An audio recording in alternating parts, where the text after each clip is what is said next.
যে ব্যক্তি সূরা হাশরের শেষের ৩ আয়াত সকাল সন্ধ্যা নিম্নোক্ত নিয়মে পাঠ করবে তার জন্য ৭০,০০০ ফেরেশতা দোয়া করবে। আউযু বিল্লাহিস সামিউল আলিম মিনাশ শাইতানির রাজীম। আউযু বিল্লাহিস সামিউল আলিম মিনাশ শাইতানির রাজীম। আউযু বিল্লাহিস সামিউল আলিম মিনাশ শাইতানির রাজীম। হুয়াল্লাহুল্লাযী লা ইলাহা ইল্লা হু আলিমুল গায়বি ওয়াশ শাহাদাতি হুয়ার রাহমানুর রহিম।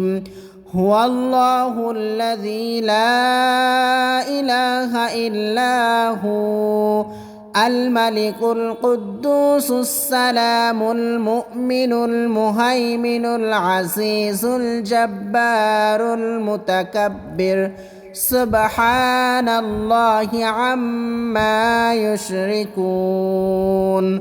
هو الله الخالق البارئ المصور له الأسماء الحسنى يسبح له ما في السماوات والأرض وهو العزيز الحكيم.